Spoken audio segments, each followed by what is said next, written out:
Hello and welcome to We, Me and Us. We are delighted to have you here as we dive into the exciting journey of leading, coaching and transforming organizations in our rapidly changing world. I'm Pierre Neis, your host and agile coach. I'm truly passionate about sharing real-world insights with those eager to create meaningful change. At We, Me and Us, we're all about exploring new tools and perspectives that inspire impactful transformation. Let's embark on this journey together.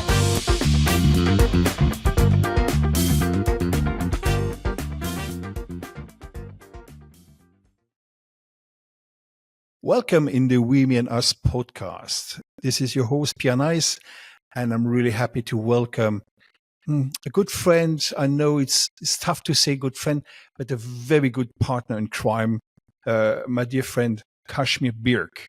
Who are you, Kashmir? Welcome. I don't know. I'm kind of from all over the place. My parents are from India, from Punjab. I was born in England, in London. I grew up there. And after about 30 years, I decided, let me try Canada. So I've been in Canada since then, but traveling a lot. So really, I guess mostly I'm a father, I'm a brother, I'm a son. Those usual things first. And I love the work I do. The work I do is around organizational design and basically teaching leaders how to design their organizations. So how to make not just a team self-regulating, but the entire organization. So that's kind of what I do for a living. That's cool, because this is something I capture in this kind of organic group we met the first time in requisite organization, requisite agility. And I pick a quote that you said, maybe not even thinking about it, is we want to design organization full of designers. Oh, wow. You remember that? So I still like it. It's exactly the point, right? Thank you. No, it's been an interesting concept for me, because as soon as you join work these days, people call it agile, agility, and all these words. Yeah. But especially now with AI, everybody has to be a designer. You can't just walk in, because if you walk into a job and it can be regulated, it can be automated, then it will be automated. But the only jobs that won't be automated are the ones which require our judgment and our design skills. And then particularly I found when I got to working with executives, I was shocked when I first started learning that they'd shifted from a functional leadership role to an executive role, which requires them to be accountable for the design and the continuous perpetual redesign of the institution they're ahead of. And when you ask around the table, who designed this organization and how do you design? And so that's when I realized there are sold designs, pre-formatted designs, but they need to learn how to exactly become designers. And that's where the fun begins, because then you've got the informational design, the marketing design, you've got operational design. And so all of those different designers working together that's the magic, I think, of true executive work. So I can really, really relate what you're saying, because I have exactly the same mindset. And sometimes I have hopes. People say, oh, you have young people, you will see that very awesome. I had these young guys came with PhD and MBA, great universities, came out with 26, 27, good idea what they're doing. They're just applying patterns. I say, what the heck? What are you doing? We need to have OEM. I say, no, this is the outcome. The outcome of your design is your OEM, or is a pattern, or is something you can automatize, but you have to be able to think through before. And yeah. So this pisses me off sometimes. I say, change it. You have idea. You're not stupid. Yeah. And you have also the old guys who wants to, largely enough, I say, coming very late at the office. When everyone left, they say, oh, Pierre, do we have 5 minutes for us? Yeah. We are running with the other ladies, submarine projects. I say, what is this? This is, because we don't want to have this chit chat, this all complaints about, and you have to do this, and you have to comply to this. No. We did on a project on our own. What do you think? I say, oh, this is awesome. And it was for me in my head was, if you let the people free without constraints, in a way, hey, go go that way. Go to Toronto visiting Kashmir without telling, and you have only a budget of $1,000, and you have to, and you Zurich Airport, let's say Zurich Airport, $1,000. You're just going to Brussels. You're not going to Toronto, and you have to deal with that. So you have to just give the direction. Don't tell how to do it. And usually people got it, but when they're panicking, it's like the reptilian brain, and you're coming all in the bad habits. Yeah, that's true. Yeah, and you've wrote a new book. Yes, and, indeed. You did. And I have it, but like I said before to you in our before conversations, I didn't read it yet. Okay. So I want to be pure. I'll lead you into it. So, yep. So this is the book. It's called Humanizing the Corporation. I've written it with my colleague Jan de Visch. Yeah. And it's really, the subtitle is a regenerative leadership playbook. And the idea behind the book, when we sat down a couple of years ago and started to kind of say, what do we want to write about? And I think the biggest topics for me were, one was what's happening in terms of the regeneration of the planet. That, we're realizing, rightly or wrongly, the poisoning and making the planet that we live in more toxic there's a limit to that. And the other regeneration is that we're seeing a shift, and a critical shift now from the baby boomer generation, our generation, to... I'm not a boomer. I'm the first year of Generation X, 65.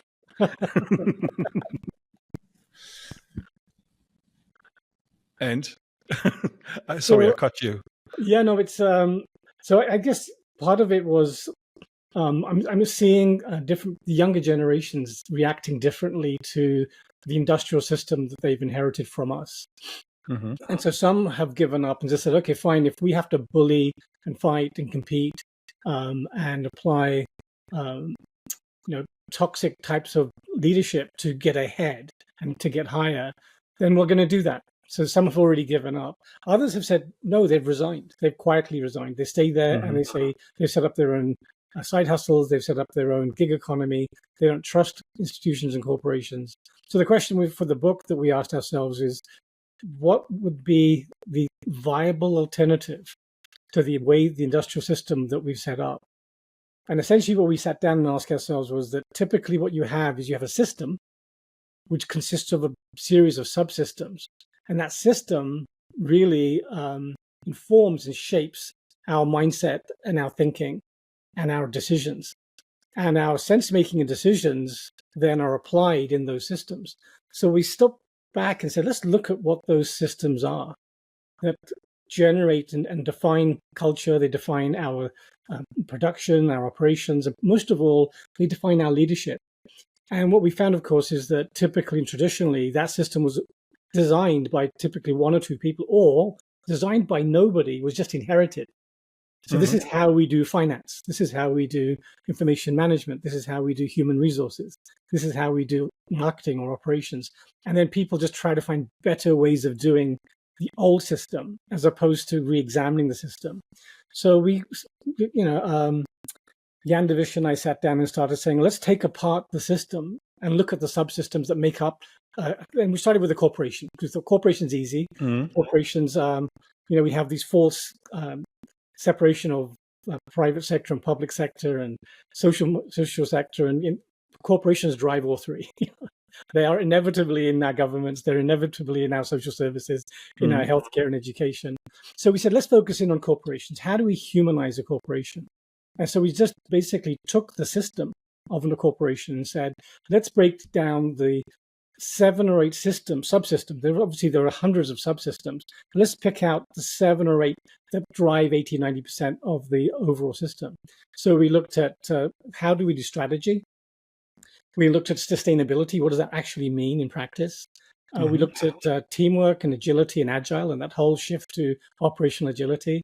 We looked at diversity and inclusion, because that has had so much controversy, both people pushing for it and other people denying it. We took a look at change management and said, how is change management, what do we learned and how do we design that? And then we looked at org design. So, how do we even look at org design? And finally, we looked at financial and performance management. So we said those are the 7 or 8 subsystems that make up the system. Let's examine them. Let's examine how those systems shape our mindsets and our thinking. And for each of them, let's examine ways to humanize them, to make them less mechanistic, controlling, industrial. So, for example, some of the language that we use, the unconscious bias that we've been taught, for example, is we've been taught that people are resources. So they're resources, whether they're customers, whether they're suppliers, or whether they're employees, they are resources to be targeted, segmented, acquired, used, developed, and eventually discarded. And so we use terms like human resources without even thinking. And a lot of people in HR have, over the last 5-10 years, said, wait a minute, why do we have human resources? Well, there was a reason. And so they've been trying to get away from that to say where people function or where the people and culture function. But essentially, the question is, but have you changed the system? You've changed the label. And so we see the same with sustainability, where nature is an unconscious bias that we have been taught, is that nature is our resource to be used, to be plundered, to be acquired, to be used, and then to be depleted and then discarded. And so we use the term natural resources. Again, unconsciously, it's just been how we've been taught. And so the question then was, if people are not resources, if people are human beings, are living part of the living system, and if the nature is who we are, that there isn't us in nature, but that we are part of nature, nature is part of us, how do we redefine these subsystems? And that's what we did. We kind of went back to each of them and redesigned them.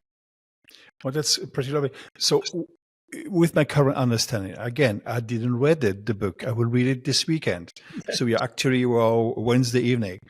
And it sounds like observations. So you take a look about how systems, and you can see some emerging patterns. And based on this, you can say, oh, we have a trend going that way. Am I right? Not so much a trend, but really stepping back and examining the unconscious biases and assumptions we make. So let me take you through some examples. So let's take strategy, for example. There's been many years and books written about strategy and how do you create strategic effects. But essentially, when we boil it down, most strategy is very linear. It's based around, let's go do some research, let's do an environmental scan, let's identify what our vision, what we want to achieve. And from that, let's identify strategic priorities. And then we immediately take those strategic priorities and we cascade them through an organization, making sure everybody is aligned with those strategies and following them. And we do that every year with a 3-year focus and a rolling 3-year plan. So we started asking ourselves, but would a tree, would a river, would a field of grass or wheat, would nature, would even our human bodies be managed that way like a machine? And instead, so we started to examine, are there alternative ways to design how we do strategy? And what we found was there's many alternative ways. One of them actually has been very popular for the last 8-9 years is design thinking from Stanford. And we found that was interesting because they begin from the point of view of empathy. So they're saying, let's understand human beings. Let's understand your customers as human beings and all of their value constellation, all of the relationships they have. And that then iteratively, they're forcing us to look at how do you make strategic choices about products, about services, about investments, about growth, and about also where you want to cut back or reduce focus. And so we saw that design thinking, but it needs to be combined, though, with the concept of value constellations. And value constellations is how strategy is done by a lot of the high-tech firms. So, for example, Apple look at the value constellation. They look at a customer, ask, what are all the different value constellation around that customer? And empathize with all of those different aspects. So so what mapping out a value constellation means mapping up the ecosystem of your customers. And once you do that, you discover new ways of doing product development and innovation. But in fact, we're talking about two different things. Because the value creation, the value flows are usually pretty close to asset management. approaches in companies. No, And the service design is more about absolutely creativity and new options and new innovations. And I'm not talking about value streams or value flows. I'm talking about value constellations. So what a value constellation is when you take Pierre Neis and you say Pierre has a value constellation around him, how his education, his family, his healthcare, his housing, what he does for fun, what he does for work. And there's a value constellation is mapping out all those relationships around you. So in the past, we said, let's Pierre's an asset, an object. Let's define him. Let's segment him. And then once we've got a portrait or definition of him, we will then start targeting products to his needs, unmet needs. But what value constellation does is it separates and starts to look at the constellation of the things that create value in your life. And then allows for a more broader strategic view. And that's why you have things like the iPhone wasn't, you had Palm, you had other people who had devices back then, but they didn't think of the value constellation of the customer as a whole. And instead of putting a phone in a Palm, they left it too late. Or instead of Nokia making and BlackBerry making the screens touchscreen, the point wasn't the touchscreen and the point wasn't the phone.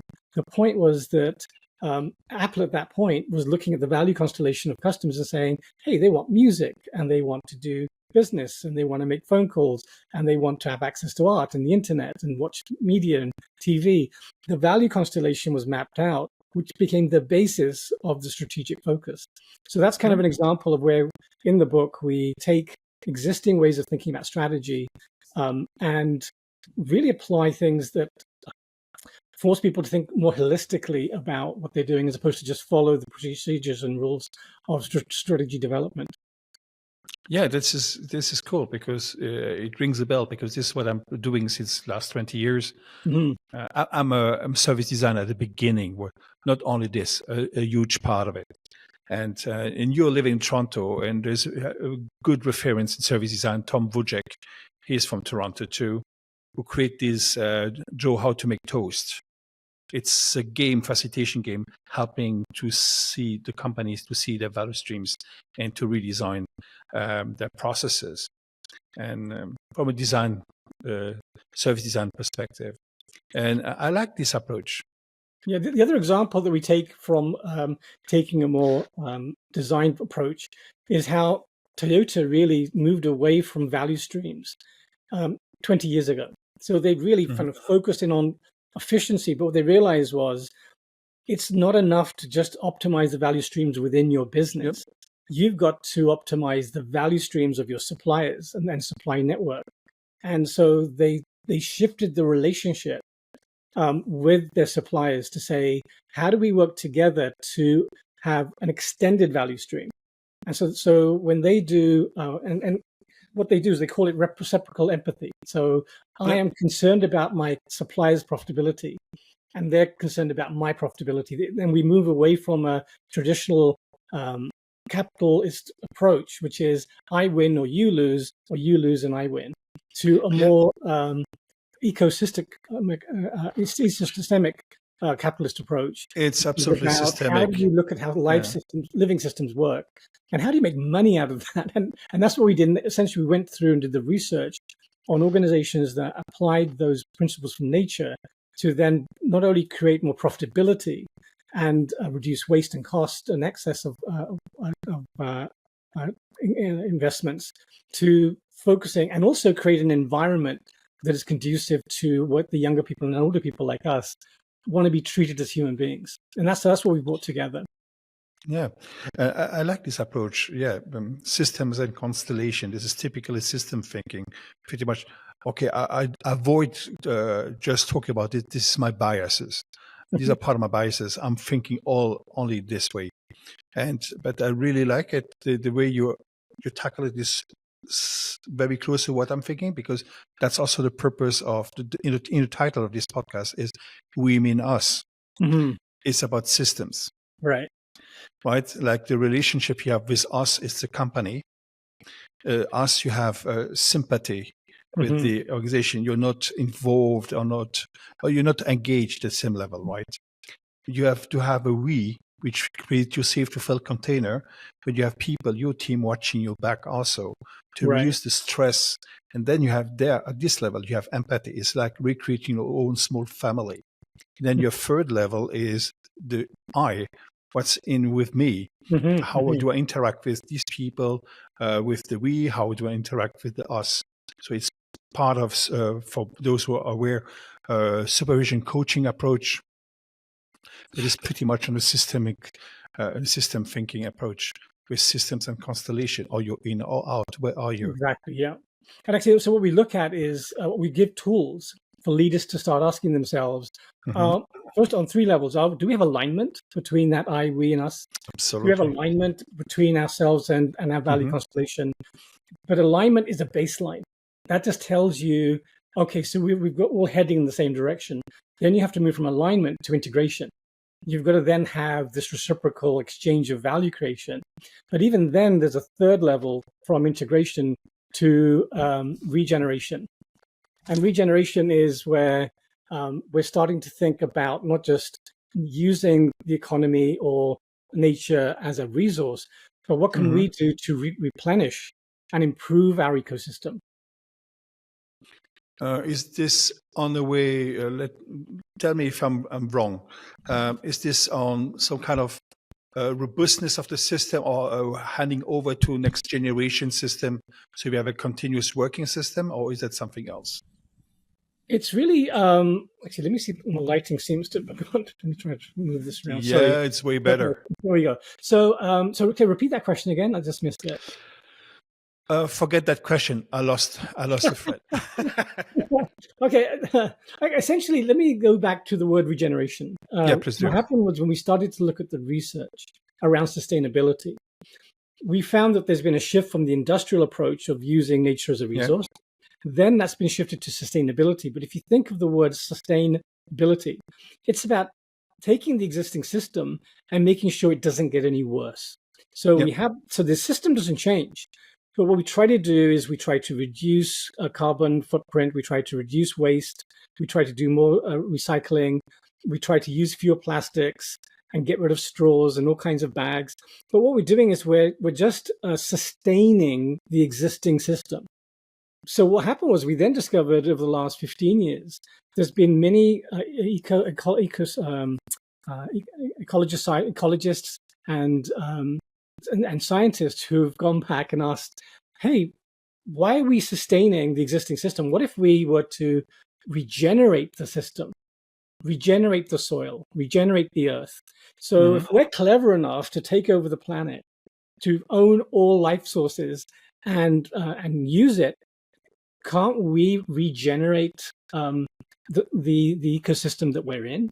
And that's what they've started doing. So the redesign of those products and services is not just to move from industrial to sustainability, to make sure we're doing no harm.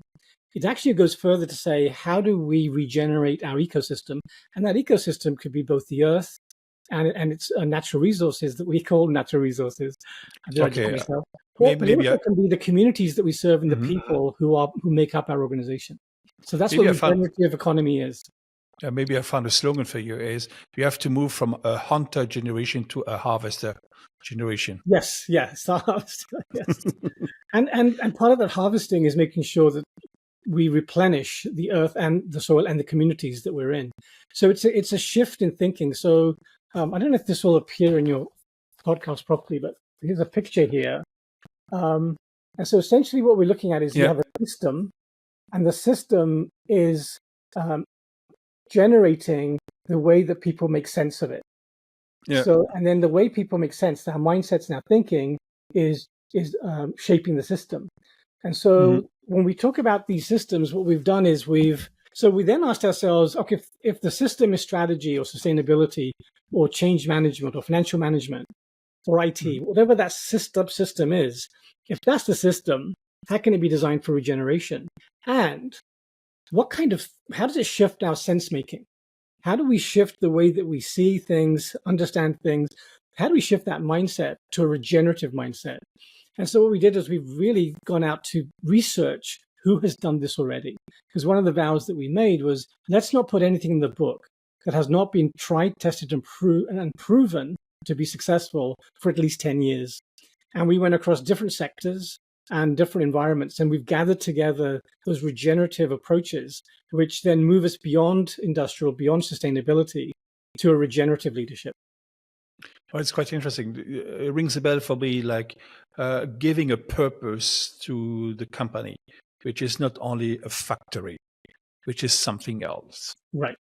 And it's changing the way that they think about assets and their people and their ecosystem. It requires a fundamental shift to say, wait a minute. There's a famous, lovely quote we have in the book from Seattle. Seattle was a Native American chief in the northwest of the U.S., in Washington, what is currently Washington state. And he gave this lovely line. He said, "We do not inherit the earth from our ancestors. We are borrowing it from our children and future generations." So we're borrowing this. So it's just a mindset shift. It's like immediately here they go, we haven't inherited it. We talk about inheritance tax or gaining, acquiring from the past. Actually, we're actually just are borrowing and taking care of what future generations own. And so that kind of mind shift then requires companies to ask themselves, are we really here just to exploit and use and people and nature? Or is there a viable alternative to that? And I think that's what newer generations are hoping for. And that's what we've tried to put together. Yeah, because this rings a bell about German cultures from where I'm coming from. Everything you inherit from your family is just borrowed for the next generation. Yes, and yes, you exactly. have to hand over everything, mostly also your fortune. You can't Everything. you cannot spend a fortune. I had friends very, very old, very rich family, right. let's say nobles, and I say, oh, then I discover after 2 years, oh, you're from that family. Oh my God, what is happening? Yeah, so what? Yeah. So, then you're rich. I was in my 20s, quite stupid. I say, no. I say, tell me why. Oh, I will inherit the castles, all the things, but we have a rule in the family. I have to give this back to my kids, including the benefits. So I inherit nothing. It's a pain. It's not freedom, right? Yeah. And this is quite interesting. I came out with something very similar. Let's say we are talking about the same thing from a different angle. I try to find catchy words people understand rapidly. I say we don't want to make growth by colonization. We want to make growth by assimilation. Nice. So when I say growth by colonization, I have this Trevor Noah making a fun about the British colonizing India. Like we discover land, right? We find a flag. We have a flag. Yeah. We don't have a flag. So we're in charge. And yes, and it's the world is connected. You're just my brother with another background and living in another country. This is what happens when you work in a team. If you work in a team, you can't see the gender, you can't see the religion, you can't see anything. Really, it's brain to brain. You can't see it. Even there is maybe some with a turban, one is in Hasidim, one you don't care. Yeah. And nobody cares, in fact. No, and actually, we address exactly. You're right, and we addressed that in one of the chapters, which we've kind of re-examined. How do we approach change management? And even the word change management is based on an industrial era where it is. The organization is a machine. You just have to have unfreeze, change, refreeze. Everything's linear. Everything has a maturity process. But we then started asking ourselves, if you look at our current real estate, the level of ambiguity, you and I have discussed this with Vaka for many years, in terms of uncertainty, in terms of complexity, particularly in terms of right now, there's so much trauma and chaos, both in the arrival of AI and invasion of privacy, and at the same time we have these political global and your neighbors from the south. No, I'm not going to get into the politics, but it's true for every country. I think the important thing is, so how do you apply change management in that situation? Well, you can't, because it's chaotic, and it's so we looked at, okay, what in nature, what's nature do? What does our bodies do? what do our organs do? What do our rivers and our trees and plants and even our mountains do? So what they do is they grow at the edges, what we call the edge of chaos.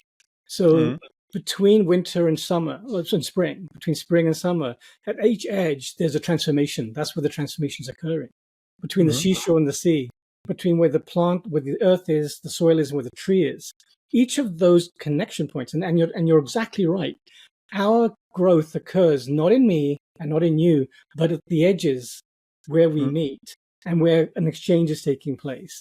And so when we looked at that, we said, well, what if we were to move away from change management and instead talk about embracing ambiguity? And embracing ambiguity, then in the book, we go over and show how do you set up the processes and the systems in your organization to allow for those vital conversations to occur that are difficult conversations or things that are avoided.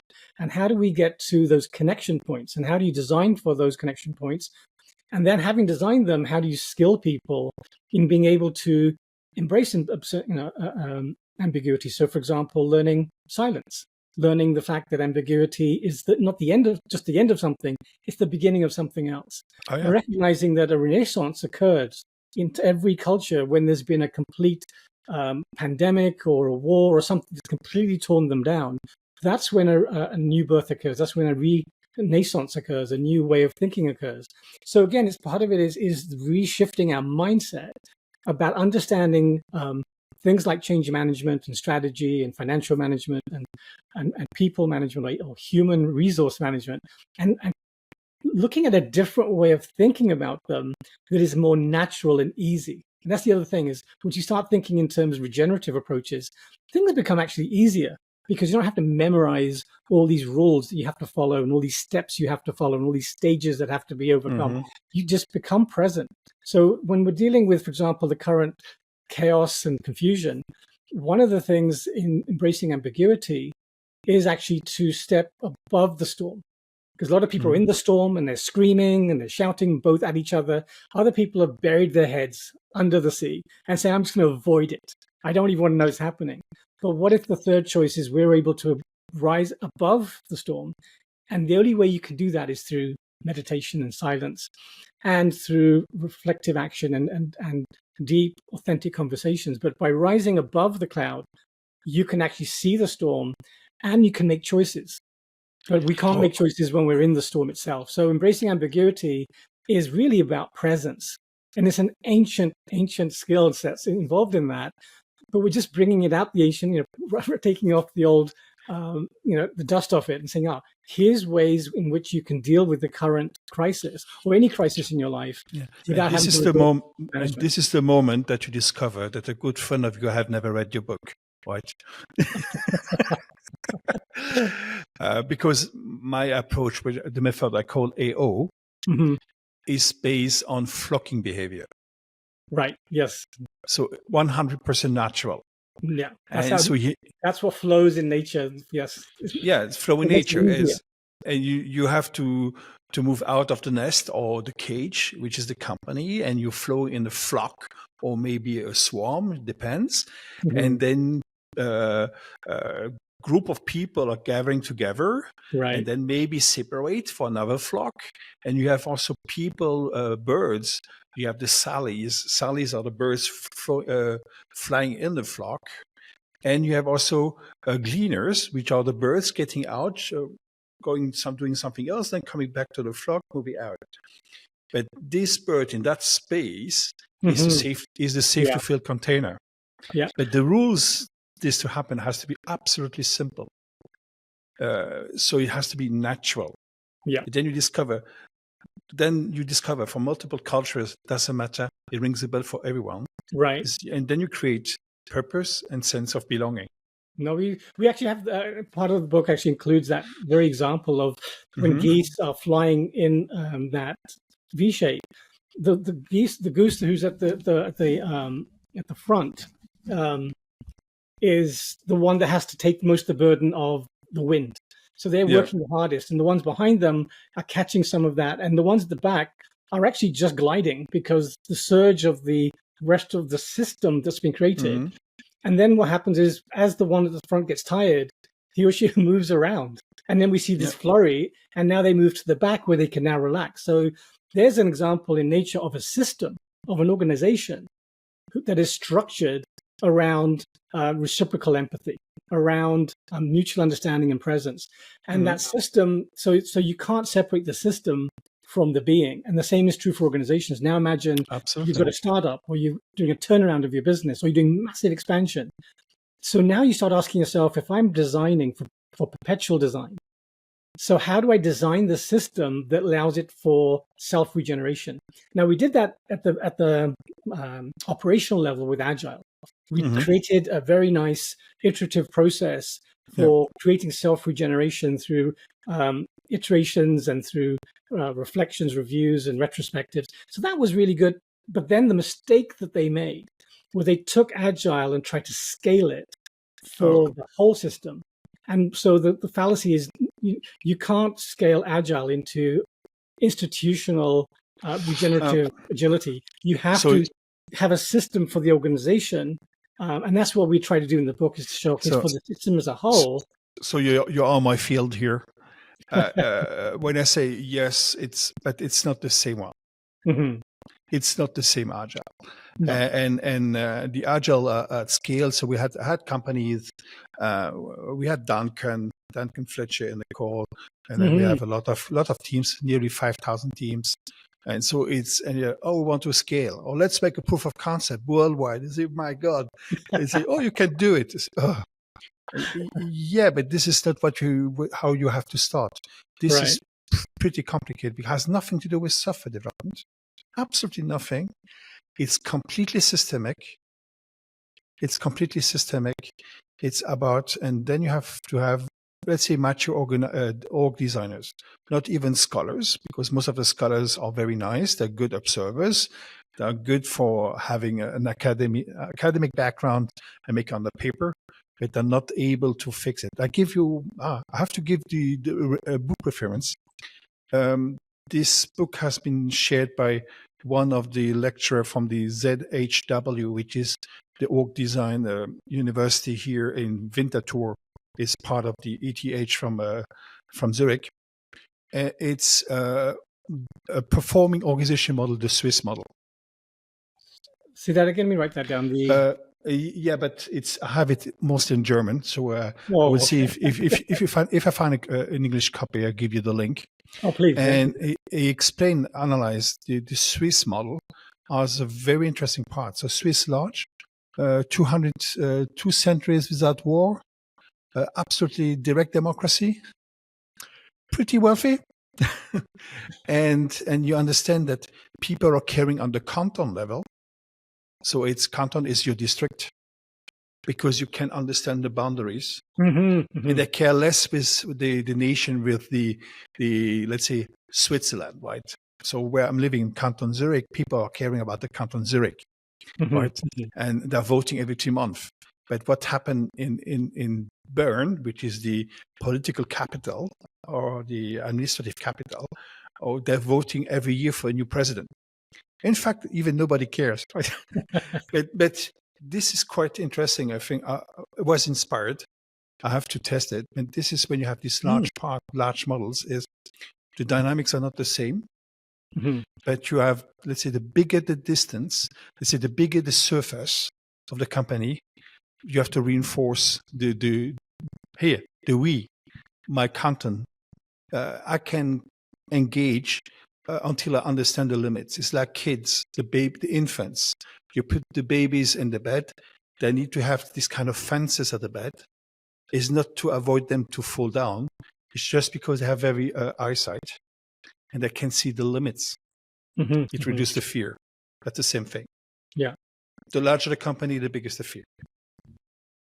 Okay, that's it, my friend. That's right, in terms of the fear. I think even in startups there's fear, but I think part of the fear is understanding that it's actually fear as a fuel. The fear is an energy that is unfocused. And so a lot of people try to do is when they get fear, they try to subdue it or avoid it. They try to cancel it somehow, bury it with either drugs or habits and But essentially, fear is our fuel for regeneration. And so suddenly when you start thinking of, we've been taught that life is good and then there's bad life. Bad life is negated. But the truth is the dark creates the light. So when there's fear in an organization, the question then is, so something is changing. So now how do you find the flow? And the way to do that is through conversation design, is to create spaces for people where they can hold those conversations, where they can share their fears, and through others, co-design the new breakthrough, use the fear, use that fuel, that energy to create something new. But that has to be a redesign of how we think about change management and how we think about organizations. And that's what we try to do in the book, is that's what we call it, humanizing the corporation, is we bring it back to human terms, to relate to it, to then spend less time trying to operate and trying to fix it, and more help it regenerate itself, learn for itself. And the more it learns for itself, the more it's able to regenerate and take fear and turn it into innovation. This is lovely. Thank you so much, Kashmir. It's 40 minutes. We have to shut down. Okay. Because I know we can speak for hours. Forever. I find you fascinating, and this is how we love to talk. And we did this a couple of times. It was a pleasure. I will share your LinkedIn profile in the links in the podcast, even the book's reference. I think it's a quite interesting book.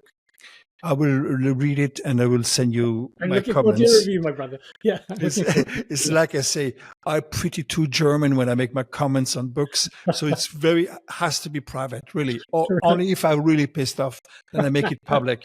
But no, it's not intention. That's right. I always enjoy your feedback. Your insights, it's a pleasure. Thank you so much. Have a lovely day. Thank you. Bye-bye. Thank you, Pierre. Goodbye. Thank you so much for joining us at We Win Us. We are excited to be on this journey with you as we support your growth as a leader and change maker, helping you build resilient and agile organizations. If you enjoyed this episode, we'd be grateful if you could share it or connect with us on social media. And if you or someone you know has valuable insights to share, please reach out. I'd be thrilled to feature them. Until next time, keep evolving and stay inspired.